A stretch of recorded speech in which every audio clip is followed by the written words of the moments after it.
Bonjour les amis, ici Zahra Issani, coach d'orientation de carrière et relations d'aide. Nous sommes dans les entrevues d'inspiration. Je suis avec Stécie Boyer. Bonjour Stécie. Bonjour.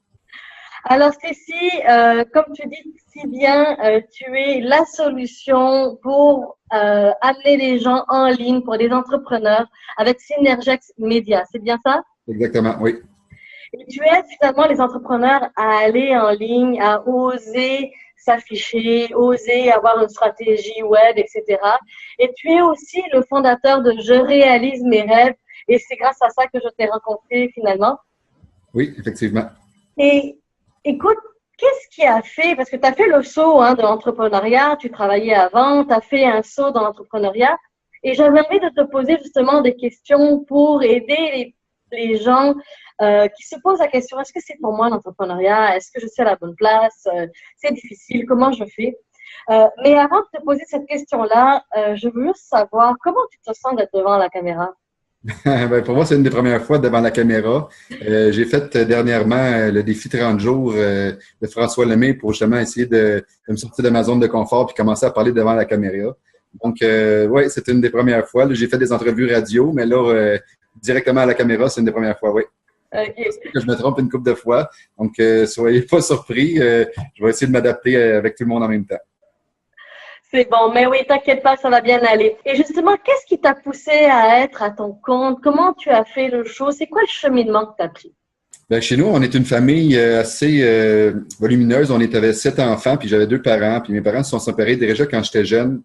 Alors, on a eu beaucoup de difficultés au niveau financier à arriver. Souvent, on est obligé d'aller s'habiller au sous-sol de l'église, puis j'avais jamais ce que je voulais. Tu sais, je pouvais pas aller dans des sports qui étaient plus coûteux, etc. Donc, depuis que je suis jeune, j'ai toujours dit que, tu sais, moi, j'allais réussir dans la vie, j'allais me créer une entreprise, qu'elle allait travailler pour moi, qu'elle allait m'aider à avoir des meilleurs revenus parce que je voyais déjà qu'à l'époque, mon père faisait environ 60-70 000 $, puis je voyais qu'il y avait beaucoup de difficultés à arriver, mais tu sais, j'avais pas conscience à ce moment-là que ben lui, il devait faire vivre 7 enfants. Fait que moi, maintenant, tout seul, je fais déjà beaucoup plus de salaire que ça. Donc, c'était au début de me dire, ben j'ai envie de sortir de l'état où j'étais, qui était de plus, entre moins, avec un gros revenu. Fait que je voulais vraiment me sortir de ce milieu-là puis dire que, tu sais, j'avais réussi financièrement pour pouvoir avoir moins de soucis que ceux que je voyais de mon père puis ma mère qui avaient. Et donc, finalement, c'est ça qui t'a poussé. Et pourquoi le web?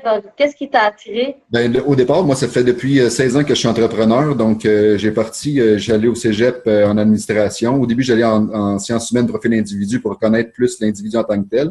Ensuite de ça, je me suis dirigé dans l'administration parce que j'avais des forces en comptabilité puis en mathématiques. Finalement, j'étais allé à l'université faire un bac en administration des affaires. Puis, au cours de mon bac, j'avais déjà commencé une entreprise de côté parce que depuis que je suis jeune, je fais déjà beaucoup de petits jobs. J'ai parti une petite entreprise de passer les journaux, puis etc., etc. Donc, j'ai monté graduellement les échelons. Puis, à 19 ans, ben, déjà à l'université, je faisais déjà une entreprise sur le côté. J'étais sous-traitant pour Vidéotron. Donc, je faisais l'installation, la réparation, le service, tout ce qui avait rapport à Vidéotron là, pour un technicien à la maison.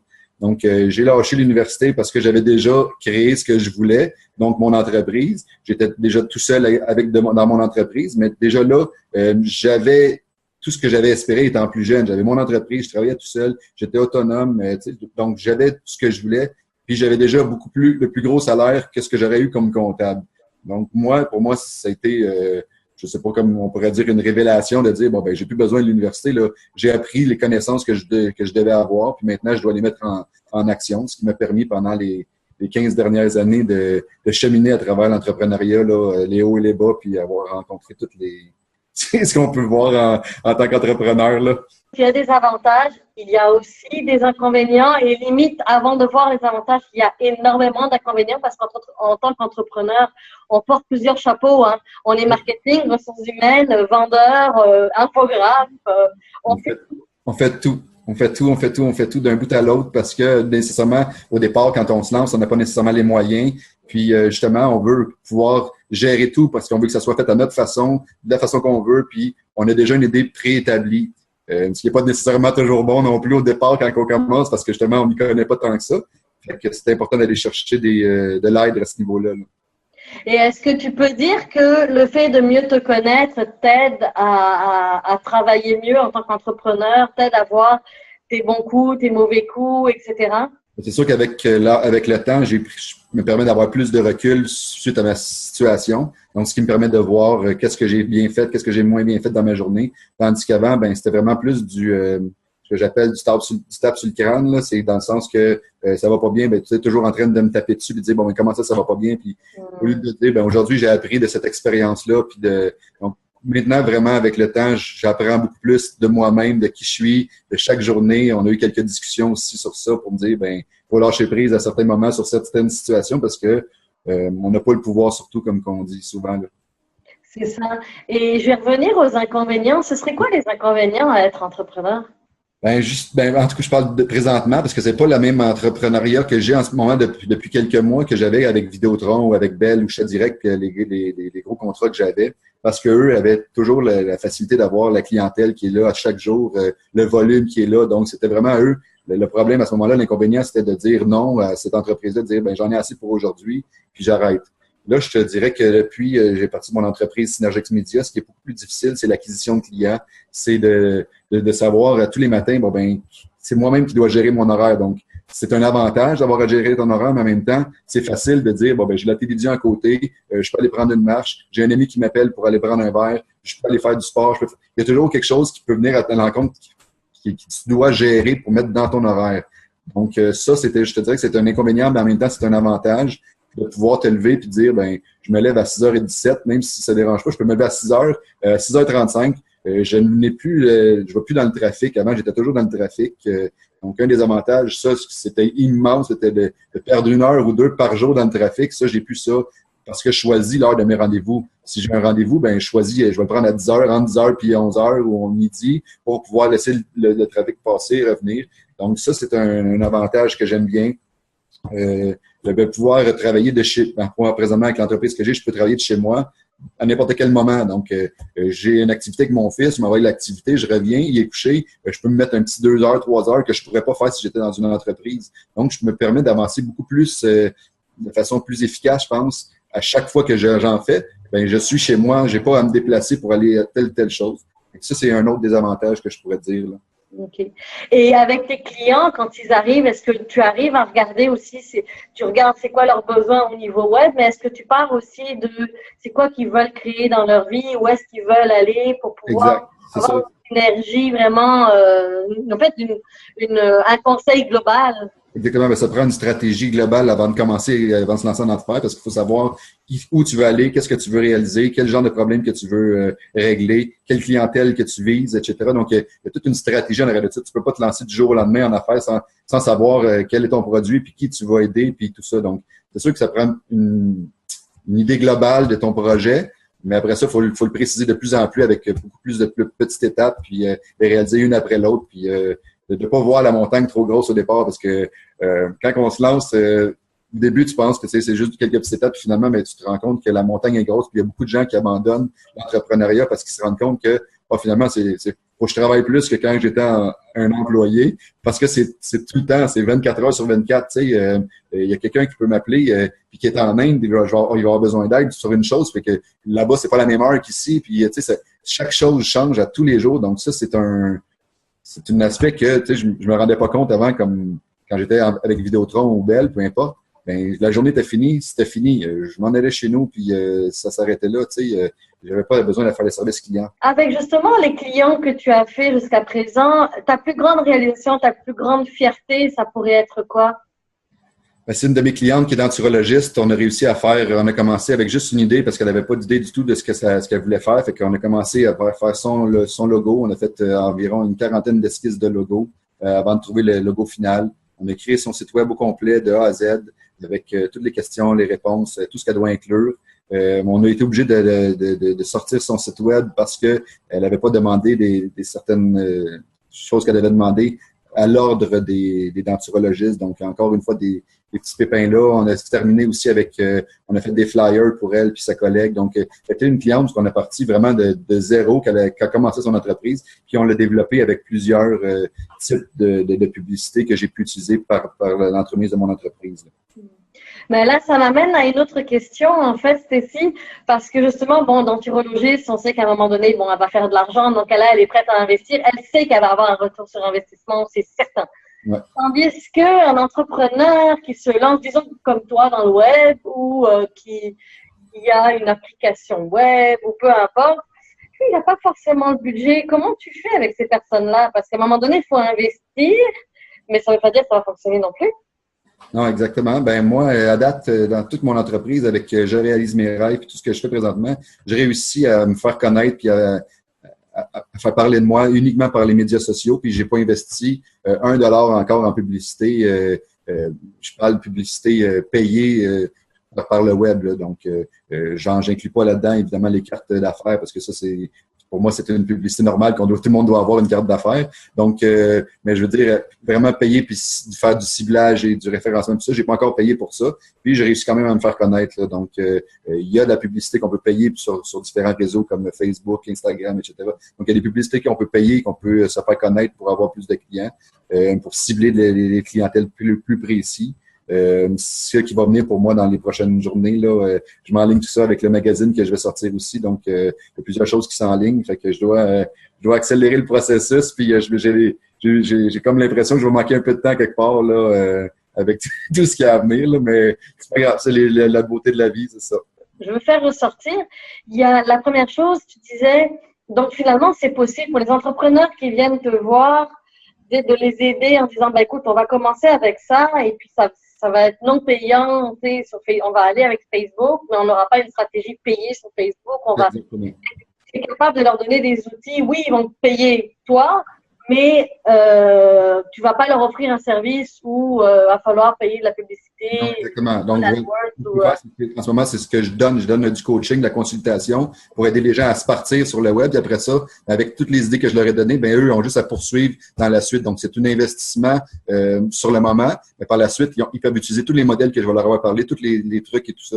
Fait que j'avais trouvé une autre possibilité dernièrement, c'était de créer une formation web pour aider justement le plus de personnes possible à se partir sur Facebook. Donc, qui va être abordable pour la plupart des gens, qui va partir de A à Z, comment créer une page Facebook professionnelle, puis comment se faire connaître, comment partager dans des groupes efficacement, sans perdre de temps, puis doubler la façon de partager pour qu'on puisse aller plus rapidement puis se faire connaître encore plus rapidement. Là. Donc, c'est une autre des stratégies que je vais inculquer prochainement. Les amis, je vais mettre les liens juste en bas de la vidéo. Cécile va me donner tout ça, donc ne vous inquiétez pas. Et tenez-vous à jour parce que lorsqu'il va sortir ces formations, si vous les voulez, ben, il va falloir vous inscrire certainement à son infolette ou à un e-book, quelque chose qu'il va certainement offrir. Et l'autre question que j'avais envie de te poser, justement, c'est la gestion du temps. Comment justement on fait, moi je me suis développé des stratégies, on sait qu'il faut écrire souvent, faire des vidéos, il y a du contenu. Bon, moi je prends plaisir. À une époque, je regardais ça comme une montagne. Je dis, comment je vais faire pour fournir 4 articles et là j'en fournis 7 par mois parce que j'écris pour 3 autres blogs, dont un des tiens. Oui. Et après il y a les vidéos et tout ça et au début c'était l'enfer, je ne voyais pas, mais j'en prends plaisir et j'avoue que c'est libérateur finalement d'écrire. Mais justement, toi, tu as tes clients, tu as tes réseaux sociaux aussi à gérer. Comment? Et puis, tu as une famille, tu as ton fils. Comment tu fais pour gérer ça?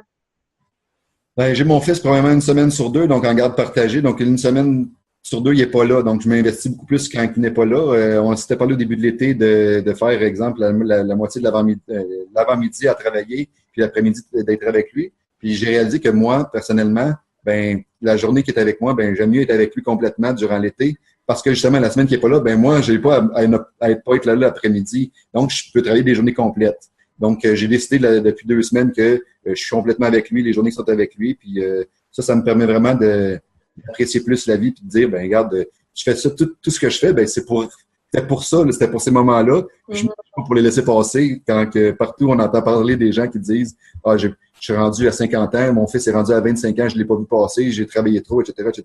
Donc, oui, je travaille énormément quand je travaille, mais quand c'est le temps d'être avec mon enfant, d'être dans ma famille et tout ça, ben je prends le temps pour ça. J'ai un agenda que je ne Avant, j'utilisais juste pour écrire un rendez-vous. Maintenant, j'écris vraiment tout ce que je fais. Exemple, comme tantôt, je suis allé courir 5 km. J'écris si j'ai couru 5 km de telle heure à telle heure, un rendez-vous. J'ai lu tel livre. J'écris vraiment tout ce que je fais pour voir. Exemple, j'ai un bloc de 3 heures de libre. Et là, comment je peux faire pour rendre ce bloc-là productif? C'est ma façon à moi de le faire.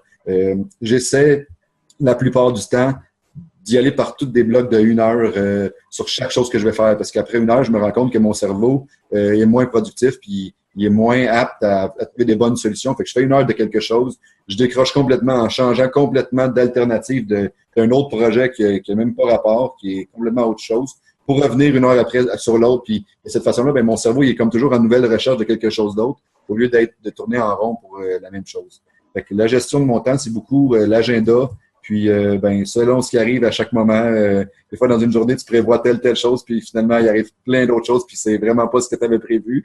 Fait que t'as pas le choix de dealer avec ça, mais comme je vous dis souvent, moi, j'aime ça, c'est les joies de l'entrepreneuriat. En un coup de fil, ta journée peut changer complètement, puis tu peux être tellement heureux, puis une demi-heure plus tard, un autre coup de fil vient excuse-moi le mot, mais assombrir ta journée complètement, puis tu fais comme, hey, voilà une demi-heure, j'étais tellement heureux, puis là, j'ai juste envie de pleurer, puis donc, mais je me dis, ça doit être la même chose pour tout le monde qui sont employés aussi. C'est quelque chose qui est inné à chaque être humain. C'est juste que nous, on le vit plus parce qu'on est dans notre projet, puis on est notre projet. Tu sais, on devrait pas, on devrait vraiment être dissocié de notre projet. Mais on se donne tellement que, pour moi, mon projet, c'est moi. Si mon projet fonctionne pas, je ne fonctionne pas. C'est comme, en tout cas, pour moi, ça va ensemble. Puis plus tu te donnes, plus j'ai l'impression que ça va fonctionner, là. Mais tu apportes un bon point, tu sais, hein, ça m'amène un peu à la notion d'échec versus expérience, c'est que on vit les choses, on vit, effectivement. Écoute, moi, ça fait 5 ans que je suis là-dedans, puis des hauts, des bas, il y en a eu. Il y a eu des moments où j'étais, mon Dieu, mais qu'est-ce qui se passe? Ça marche pas, ça va plus. Puis c'était moi que je remettais en question au complet, au lieu de remettre en question des fois les outils ou l'angle d'approche ou une personne à rencontrer. Mais on est tellement pris dans le problème, en fait, parce qu'on veut tellement, mais on n'écoute pas ce qu'on nous dit, on n'écoute pas le feedback. On écoute, mais on n'entend pas. Exactement. Et en fait, c'est ça qui fait que on finit par, on est le problème. Il y a nous, il y a le problème, puis on est fusionné, puis on fonctionne comme ça. Alors qu'en fait, on doit se dissocier. Et certainement que justement le bloc que tu viens de créer, je réalise mes rêves, t'aide à sortir du problème. Enfin, comment tu as eu cette idée-là? Pourquoi tu l'as créé? C'est quoi l'objectif de ce blog-là? Ben, au départ, ça a été créé parce que je voulais vraiment aider le plus de gens possible à réaliser leurs rêves, à se réaliser en tant que personne, en tant qu'individu, puis découvrir leur passion, puis se dire, ben moi aussi, je suis capable de réaliser mes rêves. Tu sais, on me demande souvent d'où c'est venu l'idée. Ben, premièrement, c'est parce que moi, je consommais beaucoup avant. J'avais un problème de dépendance, de consommation de drogue. Puis, j'ai voulu m'en sortir, puis avec toute l'aide du gouvernement, des centres de santé sociaux, de l'hôpital, des centres de dépendance, etc. J'ai eu beaucoup de thérapies, d'aide et tout ça. Puis tout ça, c'était gratuit. Puis au bout de tout mon cheminement, ça fait déjà 2 ans que j'ai commencé à faire tout ça. Ben, j'ai décidé de créer une page pour remettre d'une certaine façon à la société l'aide qu'on m'avait apportée. C'était juste pour me motiver. Donc, cette page-là est en grande partie faite pour aider le plus de gens possible, à les motiver, à leur montrer que c'est possible. Tu sais, n'importe qui, tu décides du jour au lendemain de dire moi, je veux plus de cette vie-là, je veux changer. Mais commence aujourd'hui, puis ta vie va changer. Tu sais, tu vas faire ce que tu veux de ta vie. Je dis souvent, regarde, ça me donne des frissons, mais je dis souvent, tu es ta destinée. Chaque personne est sa propre destinée. Si tu décides que tu deviens telle personne, ben tu vas devenir cette personne-là en autant que tu prennes les démarches puis que tu mettes les actions nécessaires puis les efforts nécessaires pour le devenir. Donc, pour moi, il n'y a rien d'impossible dans la vie. Tout est possible à celui qui y croit. Pas plus compliqué que ça. Lance-toi, puis tu vas voir que tout va t'arriver si tu décides juste de le faire. Puis essaie de devenir la meilleure version de ce que tu veux devenir. Donc, si tu veux devenir un motivateur, ben essaie de devenir le meilleur motivateur au monde. De devenir un coach, ben essaie de devenir le meilleur coach. De devenir un joueur, un athlète, deviens le meilleur. Tu sais, parce que c'est dans cette recherche-là que tu vas trouver la meilleure version de toi-même, dans ce que tu aimes le plus, dans ce que tu es, dans ce que tu veux découvrir. C'est là que tu vas vraiment découvrir la vraie personne, la vraie réalité de toi-même. Oh, wow, c'est beau, c'est bien dit, bravo! C'était fine. Et justement, parce que là, ton cœur est ouvert, justement, qu'est-ce qui te remplit de bonheur? Qu'est-ce qui fait waouh? Est-ce qu'il y a des situations que là, tu regardes ça puis tu dis, ah, c'est ça, c'est ça. Des situations en tant que telles, moins souvent. Je dirais plus que des êtres, des personnes me font souvent cet effet-là. On a parlé quelques reprises, tu sais, par l'entremise d'un seul clavier, tu réussis souvent à me faire verser des larmes par les émotions. Donc ça, je trouve ça vraiment... là, je vais pleurer moi-même. Je trouve ça vraiment beau que la vie nous offre cette possibilité-là de pouvoir vivre nos émotions, puis que ce soit des gens qui, souvent, tu ne t'attends pas du tout à ce que ça puisse arriver. Puis de voir mon fils, ça, c'est vraiment quelque chose qui m'alimente tellement de voir que j'ai réussi à créer ce petit être-là, puis il est merveilleux, il est gentil, il est attentionné. Tu sais, il y a tellement de belles qualités que quand je le vois performer, je vois la vie que j'ai réussi à lui créer, que je n'ai pas eue, puis que j'ai tellement voulu que maintenant, le voir à travers ses yeux, c'est tellement beau, mais en même temps, ça me fait souffrir. Fait que c'est comme c'est une balance qui est difficile à entretenir parce que je veux lui donner tout ce que j'ai pas eu. Puis en même temps, de voir que lui a tout ça puis que moi, j'ai eu la vie difficile, c'est quelque chose qui est difficile à prendre, puis est difficile à accepter, de dire pourquoi moi, j'ai pas vécu toutes ces belles choses-là, puis pourquoi j'ai eu tant de mal, puis tout ça dans ma vie quand que lui a ça si facile. Fait que mon fils, c'est une grosse fierté de voir que j'ai été capable de réaliser tout ce que je fais, puis que je réalise tous mes rêves moi-même, un après l'autre, que j'ai juste à les écrire, puis que je me mets en action. Une petite action, une seule et unique petite action par jour m'amène à tous les réaliser. Donc, pour moi, ça, c'est quelque chose de génial aussi. Il y a beaucoup de gens qui m'ont critiqué dernièrement avec ma page, justement, pour dire tu donnes des fausses idées aux gens, puis c'est pas tout le monde qui est capable de réaliser leurs rêves, puis tout ça. Puis pour moi, c'est comme, pourquoi tu es si négatif? Tout le monde peut faire.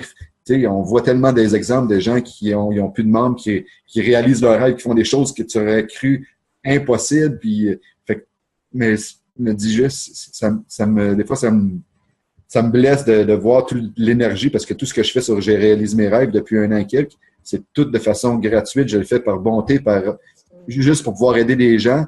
Puis, d'avoir souvent des commentaires négatifs dans le sens que c'est juste pour faire de l'argent, puis dans le fond, j'ai pas fait un sou encore. Je ne fais qu'aider les gens tous les jours. Je reçois ça m'alimente. Les gens qui m'envoient des commentaires en privé, genre wow, super leader que tu fais, j'adore ce que tu fais, continue d'aider les gens.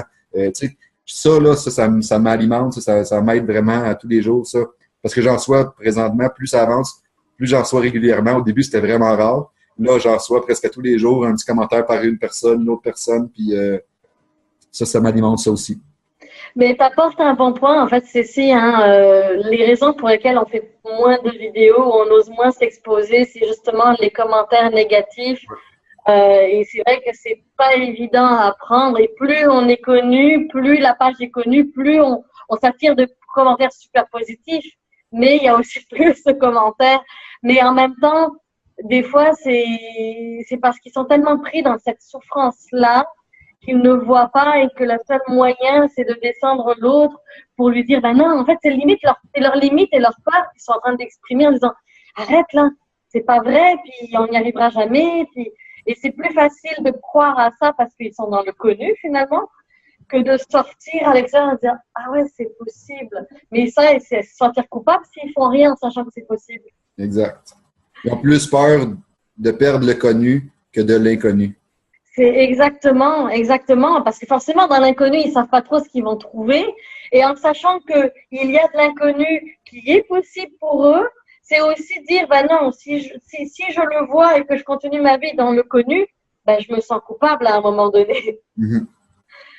Donc c'est tout à fait normal. Merci de l'avoir partagé parce que ça va aider aussi les entrepreneurs qui veulent peut-être se lancer dans les vidéos. Ça va effectivement aider énormément.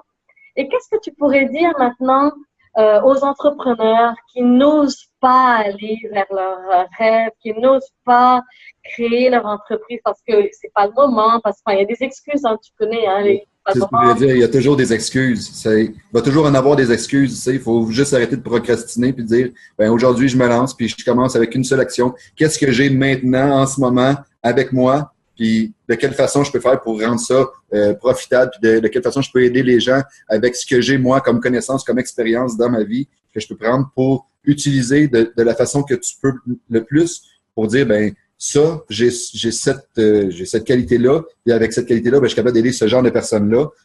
Automatiquement, ben, vous allez vous voir que la vie va vous apporter exactement ce que vous allez avoir besoin au fur et à mesure.